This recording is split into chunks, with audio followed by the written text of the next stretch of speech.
अस्सलाम वालेकुम and welcome to the channel.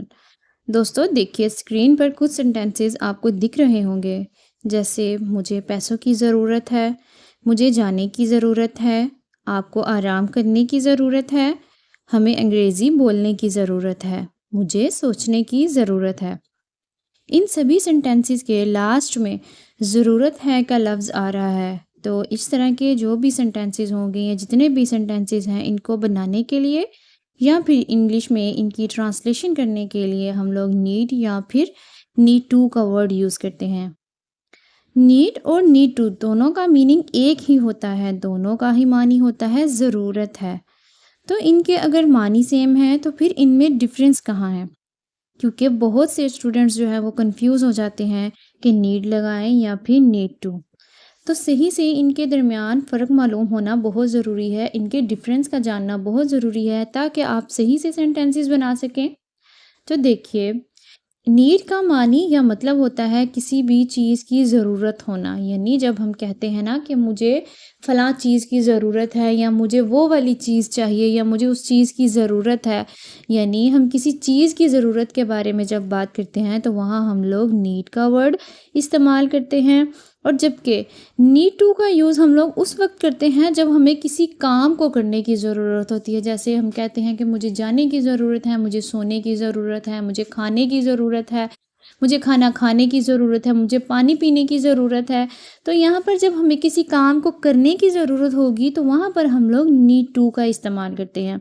इन दोनों के डिफरेंस में जो सबसे इम्पोर्टेंट पॉइंट है वो ये है कि नीड के बाद हमेशा नाउन आता है। यानी नाउन किसी भी चीज़ का नाम हो सकता है, कोई भी शख्स हो सकता है या फिर कोई भी चीज़ हो सकती है जिसे उसके नाम से आप बुला सकते हैं या पुकार सकते हैं। और इसी तरह से नीड टू के बाद हमेशा मेन वर्ब आती है, यानी हमेशा वर्ब की फर्स्ट फॉर्म ही आती है। तो यही इनके दरमियान मेजर डिफरेंस है कि नीड के फ़ौरन बाद नाउन आता है और ये किसी चीज़ की ज़रूरत के लिए इस्तेमाल होता है, और इसी तरह से नीड टू के फ़ौरन बाद हम लोग मेन वर्ब यानी अपनी फ़र्स्ट फॉर्म जो है वर्ब की वो लगाते हैं, और उसका इस्तेमाल हम लोग किसी भी काम को करने की ज़रूरत के लिए इस्तेमाल करते हैं। यानी जब हमें कोई काम करने की ज़रूरत हो तो वहाँ हम लोग नीड टू का वर्ब जो है वो इस्तेमाल करते हैं। सबसे पहले हम लोग नीड और नीड टू की हेल्प से सिंपल सेंटेंसेस बनाएंगे, फिर नेगेटिव और इंटरोगेटिव सेंटेंसेस बनाएंगे। सिंपल सेंटेंसेस का स्ट्रक्चर देखते हैं। नीड की हेल्प से अगर आपको सिंपल सेंटेंसेस बनाने हैं तो इसका स्ट्रक्चर होगा subject plus need plus noun. और अगर नीड टू की मदद से इसी तरह से हम लोगों को सिंपल सेंटेंसेस बनाने होंगे तो उसका स्ट्रक्चर होगा subject plus need to plus verb की first form plus object. Need to के बाद हमेशा वर्ब की फर्स्ट फॉर्म ही आएगी। इस बात को याद रखें कि ये ग्रामर का रूल है कि जब भी किसी भी सेंटेंस में टू आए, चाहे वो किसी वर्ड के साथ आए या फिर अकेला आए, तो उसके बाद हमेशा वर्ब की फर्स्ट फॉर्म ही आती है। जैसे कि आपने देखा है, हम बोलते हैं I want to, need to, have to, इन सब के बाद जो है हमारी वर्ब की फर्स्ट फॉर्म ही आती है, क्योंकि ये हमारा ग्रामर का रूल है। तो ये था हमारा स्ट्रक्चर। अपने सेंटेंसेस बनाते हैं। सबसे पहले देखिए, जो हमारा सब्जेक्ट होगा, यानी सब्जेक्ट की चेंजिंग की वजह से भी हमारा जो नीड और नीड है इसमें थोड़ी सी चेंजिंग आएगी। वो कैसे? देखिए, जब हमारा सब्जेक्ट यानी हमारा जो फाइल है, काम करने वाला है, वो सिंगुलर हो, वाहिद होगा, तो हम लोग अपने नीड की जगह पर हम लोग नीड्स बदल देंगे। यानी नीड के बाद फ़ौरन बाद एस लगा देंगे, जैसे ही, शी, इट, या फिर कोई भी एनी नेम होगा, अगर वो आए तो उसके फ़ौरन बाद जो नीड आएगा उसके साथ हम लोग उसको नीड को नीड्स में चेंज कर देंगे। और इसी तरह से जो नीड टू है वो नीड्स टू में बदल जाएगा।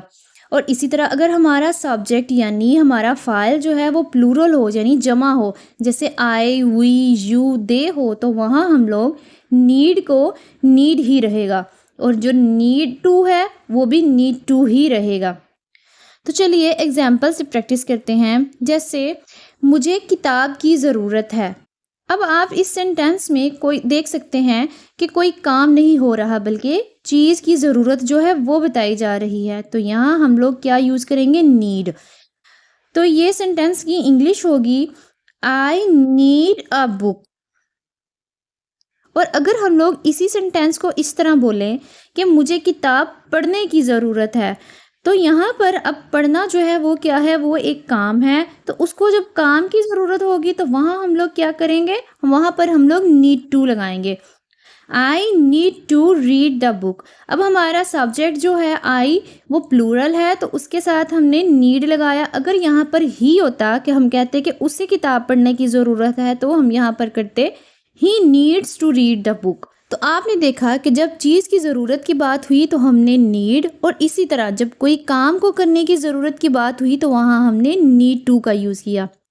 एक और सेंटेंस देखिए, जैसे उसे आराम की ज़रूरत है, ही नीड्स रेस्ट।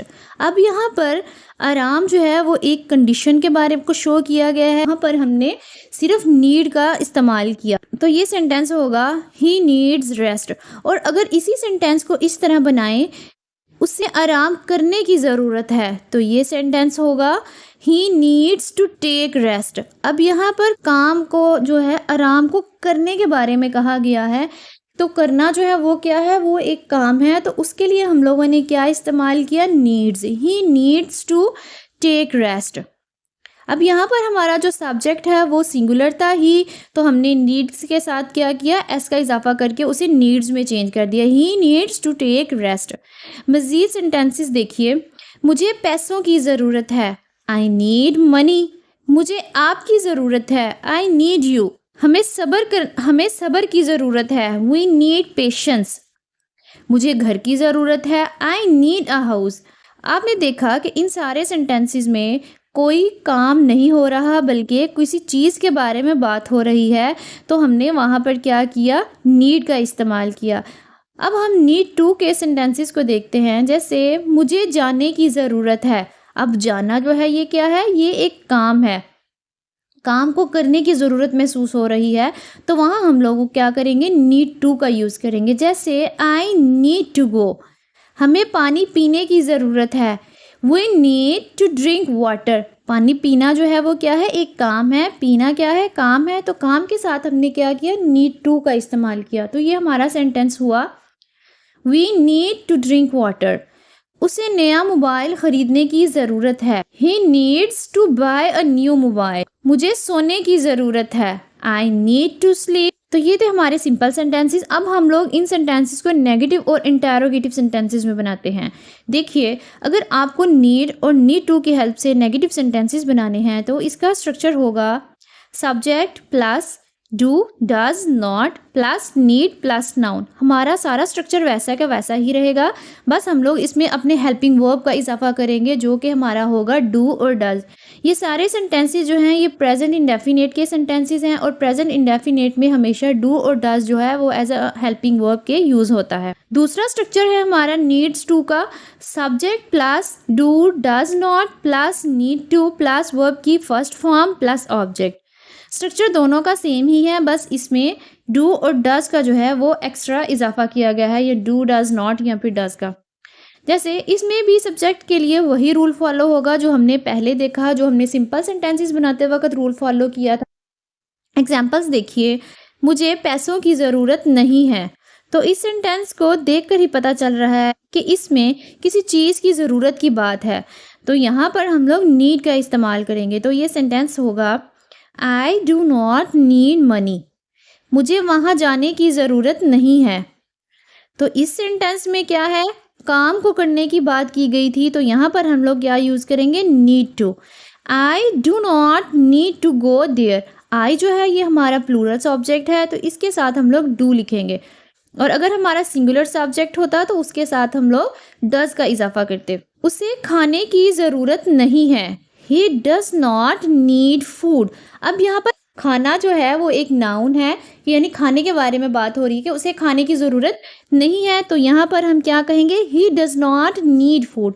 और इसी सेंटेंस को अगर हम इस तरह बनाएं कि उसे खाना खाने की ज़रूरत नहीं है, तो ये होगा, he does not need to eat food.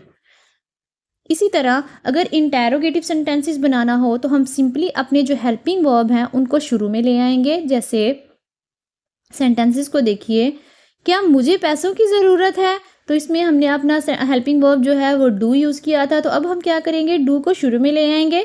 तो ये होगा डू आई नीड मनी? क्या तुम्हें वहाँ जाने की ज़रूरत है? Do you need to go there? क्या उसे नए जूतों की ज़रूरत है? तो इस सेंटेंस में उसे के बारे में बात हुई है, यानी कि हमारा सब्जेक्ट है ही, और ही जो है वो सिंगुलर सब्जेक्ट है। सिंगुलर सब्जेक्ट के साथ हमेशा डज आता है, तो हम लिखेंगे does he need new shoes.